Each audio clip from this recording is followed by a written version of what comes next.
your October 2023 mortgage and real estate update. So in these updates, I don't go over graphs or charts. I tell you that what I'm seeing as a lender, I'm licensed in 48 states. My team's one of the top purchase teams in America. So we constantly have our ear to the ground everywhere in the United States, watching what's going on with different housing markets. So let's start with the elephant in the room. Interest rates. Yeah, they have not come down, guys. They have not come down. My husband actually put together this super fun Excel spreadsheet. And what it does is it looks at interest rates versus inflation, right? Housing appreciation, like if you buy a house now, right? Because look, we sell 30-year loans. So if you buy a house now, and let's say the interest rate is this, and we dial it for like modest appreciation, will you ever make money off that house, right? Because that's what people worry about. People worry about, oh my gosh, the rates are so high, will this ever calculate out? And with the scenarios I run, I was running like 500,000, no money down at 9%. We're not that high. We're not that high, everybody. Everybody get off the ledge. We're not that high. I was playing with all these doomsday numbers, and it was still making mathematical sense. And if you guys want a copy of that sheet, let me know. It's very rudimentary, guys. It's an Excel spreadsheet, and it's a little crass. It literally says, how shit is my rate? Because it's 2023, and we can dance around it as much as we want, but rates historically are high right now, period, okay, period. So what I'm always telling my clients is, look, and also like focusing on rates, like a rate that if I pull rates right now, guys, by the time the day's over, it's gonna change. By the time I wake up tomorrow, it's gonna change. Sometimes we're seeing rates just different in the morning. Sometimes we'll have days where they're changing 4 to 5 times. So as a buyer, it's important that you guys are looking at your pre-approvals and you're not looking at that rate. I'm telling every single buyer right now, before you write an offer, please check in with me and my team so we can run rates and look at updated closing costs. And I want to do that for 2 reasons. Number 1, I want to make sure, 3 reasons. I want to make sure you're still comfortable with the payment. Number 2, I want to make sure if you're negotiating with the seller for closing costs, I'm getting enough money. Or if you're paying closing costs, you know what to expect. And number 3, I want to make sure you're still qualifying, okay? And that's really important. So most of my clients, I do not max qualify, meaning I don't push you to the edge of where you'll actually qualify at.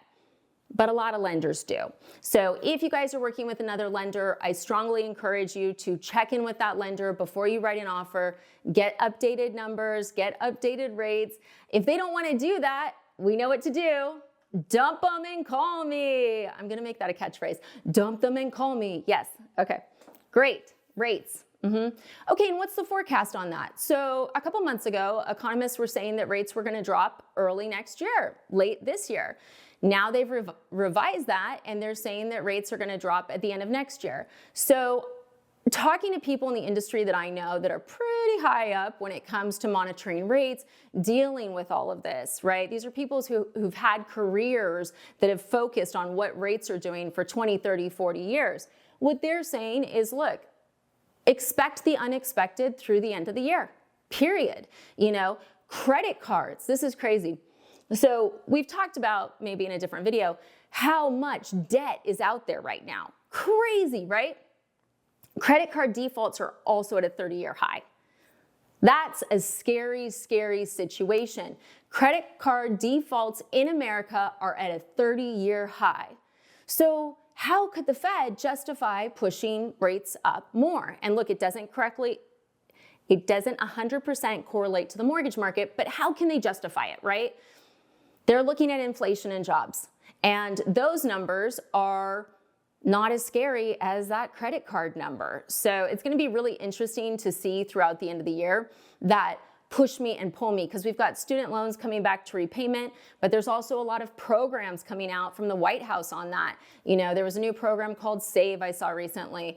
If you guys have student loans, and if you're like, I haven't gotten a bill, just check. Like, one of the things I'm super afraid of is I feel like student loan bills became due again, but no one told people what they owe. And I don't know if that's a thing, but that is something I'm concerned about, because I've talked to a lot of buyers recently where I'm like, hey, like student loans are due again. Have you gotten any notices? And they're telling me no. So if you guys pay student loans, if you haven't been paying them for years, check in, just check in, because the last thing you want is to end up with a credit late because of a bill you never got. And we all know that type of nonsense happens, and I don't want it to happen to you. So if you have student loans, please check in with your servicer, look at some of the government plans to see if any of them would benefit you. So it's gonna be really interesting to watch the rest of the year. So you've got a Fed meeting in November, you've got the temporary, Band-Aid for the government shutdown expiring on November 15th. There's a lot happening before the end of the year. So my guess is that we're just gonna see a lot of this. It's just gonna be a teeter-totter, except most of this year when we had a teeter-totter, it was like equal weights. I'm a little bit worried there's gonna be a couple days where it's gonna be like that, right? And look, if you're buying a house and it goes like that, you wanna make sure your lender's watching rates. What we're doing most times right now is if someone gets into contract, we're locking immediately because we would rather renegotiate if rates go down than risk having them be part of that movement where rates just jump. And that is the unpredictability, that we're seeing every day. And if you're like, oh, Jen, you should know more. Really, the economists, like people whose job literally is to forecast rates, they've been wrong so many times in the last few years. It's actually becoming almost like the onion. If you know what that is, you know what I'm saying. So, okay, we talked about student loans, we talked about credit card debt, we talked about interest rates. Well, how's that affecting real estate, right? Because you're like, my God, houses must be free now, right? Depends. So there's parts of the country where we're seeing inventory on the market longer, and we're seeing the seller give closing costs no problem, easy peasy, like all day long. There's other parts of the country where we're not seeing that yet. There's pockets where it's still competitive. There's some markets where I think that they might, slow down a bit to where we can get credits from seller towards closing costs and there's not multiple offers, but they're not there yet.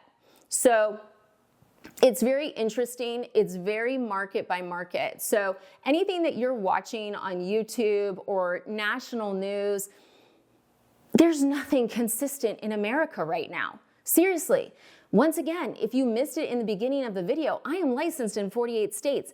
Guys, it's not even state by state that's consistent. It's county by county. You can have one county where there's multiple offers on everything, and 10 miles away, you can get the seller to pay all your closing costs and get a price reduction.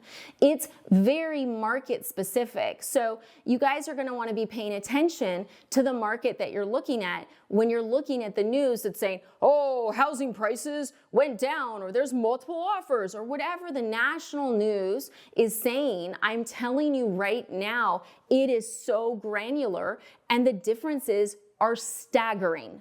Staggering. Like, there's parts of the country where listing agents are advertising that the seller will buy down your rate, which is expensive. It's expensive, a temporary buy down.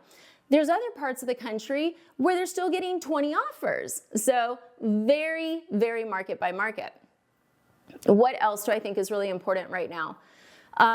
Affirm, Klarna, we're coming up to Christmas, guys. All of those buy now, pay in 4 installments, please don't. If you're looking at buying a house, just please don't.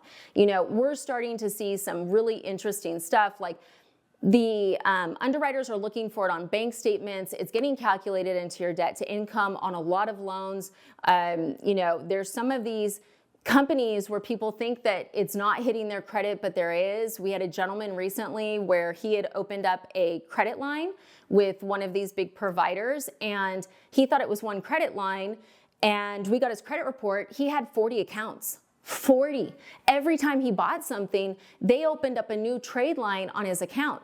And of course, a bunch of them were late because he thought he had one account. He had no idea they were opening up a new trade line every single time he bought something.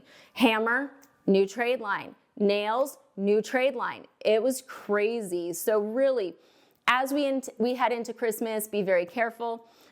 If you guys are military or work for the government, I would suggest stacking cash this month. We don't know what's going to happen next month, but it's always better to have a cushion just in case, you know, the government does shut down. And yes, you would get back pay, but that doesn't help in the short term. So make sure you're planning for the worst always. Those are the biggest things I'm seeing. You know, in terms of affordability, we are qualifying people to what they can comfortably afford as a payment. That's my strategy in a market like this, because the rates are so volatile. Trying to, you know, put a pin on them, best of luck. They're going to change in 6 hours. So we're trying to figure out, how do we keep people at a payment they're comfortable at? You know, in terms of refinancing right now doesn't make a lot of sense unless you're in trouble. Okay, it's that simple. If you're in trouble, financial trouble, a cash out refinance makes sense. If you're not, it doesn't. Okay, so those are the big things I'm seeing right now. If you guys have any questions, if you're like, well, what about this or what about that? But I just wanted to cover what I'm seeing, what keeps me awake at night, and what I thought I could impart onto you guys so that you're better prepared if you're looking for a house, or if you're just trying to get through 2023. So yeah, stack some cash, guys. Go easy on Christmas. Don't get yourself into too much debt. And anything you need, please feel free to reach out. Thanks, guys.